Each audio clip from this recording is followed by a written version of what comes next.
చెప్పింది మన జస్టిస్ గవాయ్ గారు కూడా చెప్పారు. ఫారెస్ట్ కన్జర్వేషన్ యాక్ట్ 1980 ప్రకారం రేవంత్ రెడ్డి గారు చేసిన అతిపెద్ద ఫైనాన్షియల్ ఫ్రాడ్ ఏంటి అంటే ఒక అటవీ భూమిని ఇవాళ తాకట్టు పెట్టడం లేదా అమ్మడం ఆ అధికారం గవర్నమెంట్ కూడా లేదు. మీకు తెలుసు పోడు పట్టాలు మేము ఇచ్చాం గతంలో. పోడు పట్టాలు కూడా మీకు తెలుసు ఆర్ఓఎఫ్ఆర్ కింద వీటిల్ది పూర్తిగా కాలేదు. అయినప్పటికీ ఫైనాన్షియల్ ఇన్స్టిట్యూషన్స్ని వెంటనే ఆగమేఘాల మీద ప్రభావితం చేసి ప్రభుత్వ అధికారులు మరి మిస్లీడ్ చేసినారా, ముఖ్యమంత్రి వాళ్ళని డైరెక్ట్ చేసినారా తెలియదు, మరి ఒక భారీ ఆర్థిక నేరానికి పాల్పడ్డారు. ఎట్లా చేసినారు ఇది?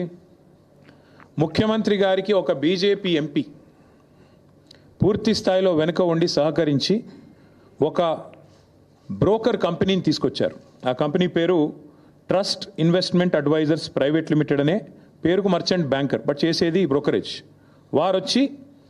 వారు ఈ కాన్సెప్ట్ వారికి చెప్పారు, మీకు ఎఫ్ఆర్బిఎంను బైపాస్ చేస్తూ మీకు డబ్బులు తెచ్చిస్తాము, మీరు దానికి గాను మాకు డబ్బులు ఇవ్వండి, ఆ తర్వాత మీ ఇష్టం ఉన్న వాళ్ళకు భూములు అమ్ముకోండి.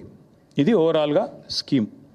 దీనిలో అన్ని నిబంధనలు మొత్తం అన్ని చట్టాలు నిబంధనలు సుప్రీంకోర్టు తీర్పులు అన్నిటినీ తుంగలో దొక్కారు. ఆర్బీఐ గైడ్ లైన్స్ను కూడా తుంగలో దొక్కారు. ఎట్లా? I will explain to you.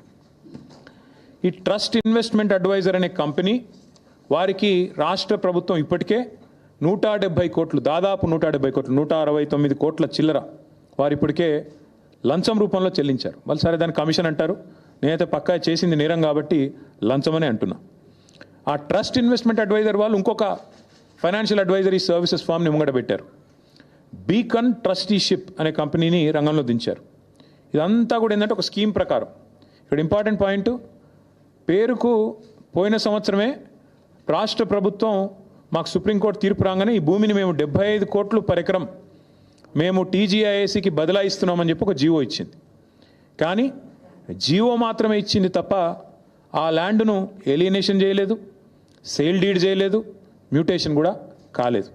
అయినప్పటికీ తనకు చెందని భూమి, మ్యూటేషన్ అయితేనే నీ పేరు మీదకి ఓనర్షిప్ వస్తేనే ఆ ల్యాండ్ నీదన్నట్టు లెక్క. ఇప్పుడు హెచ్ఈయూ కూడా అదే అంటున్నారు కదా, హెచ్ఈయూకి ల్యాండే లేదు, హెచ్ఈయూ ల్యాండ్స్ అన్ని మావే అని గవర్నమెంట్ ఎందుకు అంటుంది?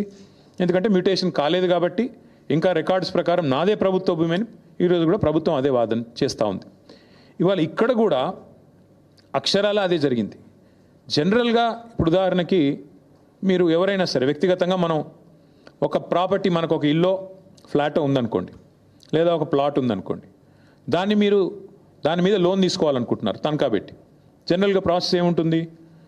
ఆ ఏరియాలో మీరు ఫలానా ఏరియాలో మీకు ఒక ఫ్లాట్ ఉంది, దాని యొక్క రిజిస్టర్డ్ వాల్యూ ఎంత, మీరు రిజిస్టర్ చేసుకున్నప్పుడు ప్రభుత్వానికి ఏ రిజిస్ట్రేషన్ రేట్ ప్రకారం మీరు డబ్బులు కట్టారు, స్టాంప్ డ్యూటీ ఎంత కట్టారు, దాన్ని బట్టి రిజిస్టర్డ్ వాల్యూ ఎంత. కాకపోతే జనరల్గా ఏముంటుంది, రిజిస్టర్డ్ వాల్యూకి జనరల్గా మార్కెట్ వాల్యూకి ఉండే కొంత అంతరం ఉంటుంది.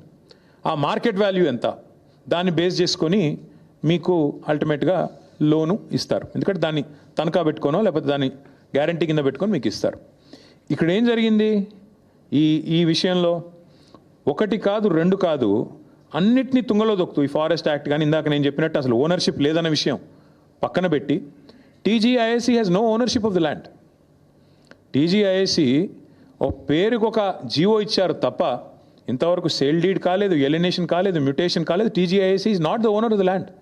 కానీ ఆ ల్యాండ్ను టీజీఐఏసీ, ఇక్కడ నేను ఊరికనేది మాట్లాడట్లేదు, this is the stamps and registrations department statement of encumbrance.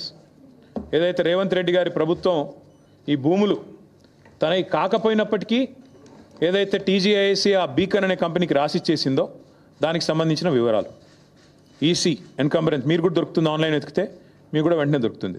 తనది కాదు భూమి, కేవలం జీవో ఉంది తప్ప ఈరోజు వరకు సేల్ డీడ్ కాలేదు, మ్యూటేషన్ కాలేదు. అయినా తనది కాని భూమిని తాకట్టు పెట్టి టీజీఐఏసీ ముఖ్యమంత్రి గారు అదేదో వారెవరో బ్రోకర్ సంస్థ చెప్పిందని పట్టుకొని పెట్టేసినారు. పెట్టేస్తే జనరల్గా ఏమవుతుంది, లోన్ ప్రాసెస్ స్టార్ట్ అయ్యేటప్పుడు 3-4 విషయాలు చూసుకుంటారు. ఏ బ్యాంక్ అయినా కూడా ఏం చూస్తారు? మార్కెట్ వాల్యూ ఎంత, రిజిస్ట్రేషన్ వాల్యూ ఎంత, ఇది ఒకవేళ నేను లోన్ ఇస్తే మళ్ళీ తిరిగి నాకు పైసలు వస్తాయా, ఇవన్నీ చూసుకొనే ఇస్తారు. కానీ ఇక్కడేం జరిగింది, అసలు ఈ భూమికి యాజమాన్య పత్రాలు లేవు, రిజిస్ట్రేషన్ డాక్యుమెంట్ లేదు. That itself is a big crime.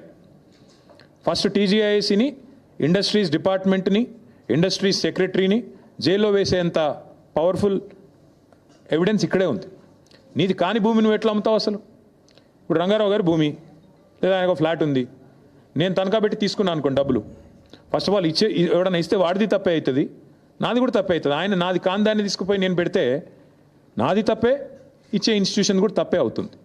అట్లాగే ఇక్కడ తనకు సంబంధం లేని భూమిని ఇవాళ రిజిస్ట్రేషన్ పత్రం లేదు, యాజమాన్య పత్రం లేదు, ఏది లేకపోయినప్పటికీ ఒక నామమాత్రపు జీవో, అది కూడా ఎప్పుడు ఇచ్చారు?